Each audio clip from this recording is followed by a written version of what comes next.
21 ऑगस्टची ती सकाळ. छत्रपती संभाजीनगरच्या खवड्या डोंगरावर अचानक शेकडो लोकांची धांदल उडाली. पोलीस, अग्निशामक दलाचे जवान आणि गावाचे सरपंच. गावकऱ्यांचा थरकाप उडालेला होता. सगळ्यांचे डोळे एका अतिशय आणि अरुंद जीवघेण्या कड्यावर खिळले होते. तिथे त्याच कड्यावर अगदी टोकावर एक 19 वर्षाचा तरुण उभा होता. नाव होता कुणाल चांदगुडे. खाली उभे असलेले लोक जीवाच्या आकांताने ओरडत होते. "बाळा, मागे हो, खाली ये." पण कुणालच्या चेहऱ्यावर एक भयंकर आणि सुन्न करणारी शांतता होती. त्याला वाचवण्यासाठी सलग 3 तास प्रयत्नांचा पराकाष्ठा सुरू होता. परंतु खाली सेफ्टी नेटही धरल्या जात होत्या. पण कुणाल कड्यावर वारंवार आपली जागा बदलून घेत होता. आणि मग अवघ्या 15 सेकंदात असं काही घडलं, ज्याने तिथे उपस्थित असलेल्या प्रत्येकाचा काळीज पिळून टाकली. 15 सेकंद. हो, फक्त 15 सेकंद.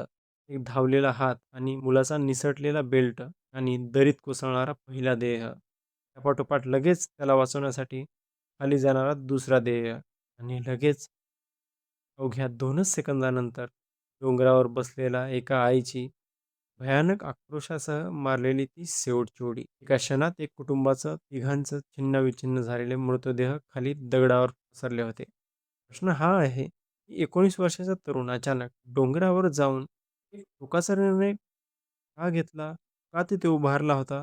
सुरुवातीच्या प्रसारमाध्यमांमध्ये एक चुकीची बातमी पसरवली जात होती, जे की iPhone 15 मुळे हा सर्व काही घडला. पण एका महागड्या फोनसाठी हप्त्यासाठी मुलाने सोबतच्या आपल्या आई आणि वडिलांचा बळी दिला का? परंतु असल कहाणी त्यापेक्षा जास्त थरारक होती आणि सोबतच हादरवणारी होती आणि माणुसकीला काळिमा फासणारी होती. पोलिसांना जे माहिती नव्हतं, ही सर्वात भयंकर गोष्ट होती. पोलिसांनी तपासाची चक्र फिरवली. तसं हे प्रकरण एका साध्या कौटुंबिक वादाचं राहिलेलं नाहीये. त्या डोंगरांच्या मागे दडलेलं 6 वर्षापासून सुरू असलेलं एक असं काळोख सत्य होतं, ज्याने संपूर्ण कुटुंब आतून पोखरून काढलं होतं. गोष्ट सुरू होती सकाळी 10 वाजण्याच्या सुमारास. छत्रपती संभाजीनगरच्या देवळाई परिसरात राहणारा कुणाल अचानक घरून निघून जातो. थेट कवड्या डोंगराची वाट धरतो. कवड्या डोंगर हा एक असा परिसर आहे, याआधी इथे अनेक दुर्दैवी घटना घडल्या आहेत. पण या दिवशी कुणाल डोंगराच्या कडावर जाऊन उभा राहिला. तेव्हा त्याच्या मनात काय चाललं होतं हे कुणालाच ठाऊक नव्हतं.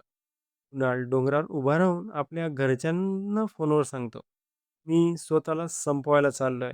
हे ऐकताच त्याच्या आई-वडिलांच्या पायाखालची जमीनच सरकते. त्याची आई संगीता धावत डोंगरावर पोहोचते.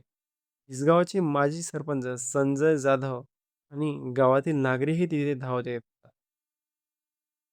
पोलिसांना फोन केला जातो. अवघ्या काही मिनिटातच तो डोंगर एका पोलीस छावणीत बदलतो. पण कुणाल कुणाचंच ऐकण्याच्या मनस्थितीत नव्हता. आणि संगीता रडत-रडत त्याच्यासमोर हात जोडत होती. "बाळा, असं करू नकोस.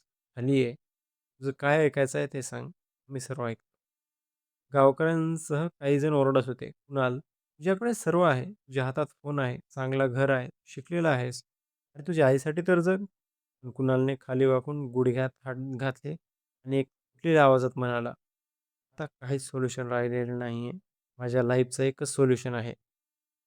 मग आईने हताश होऊन विचारलं, "दुसरं सोल्युशन नाहीये? तुला असं का वाटतं रे बाळा?" पण कुणाल हा शांतच होता. त्याच्या डोळ्यात जगण्याची कोणतीही उमेद दिसत नव्हती. तो वारंवार एकाच दिशेने सरकत उभा होता. दुपारचे ठीक 12 वाजून 45 मिनिटं झाले होते. थरारक सुरू होऊन मुरलीधर चांदगुडे अजून डोंगरावर आलेच नव्हते. खाली डोंगराच्या पायथ्याशी पोलिसांशी आणि लोकांशी बोलत होते. मग 12 वाजून 50 मिनिटांनी म्हणजे 5 मिनिटांनी मुरलीधर स्वतः डोंगरावर येतात. पाठीवर बॅग लावून मनात मुलाला वाचवण्याची एक अखेरची आस घेऊन येतात.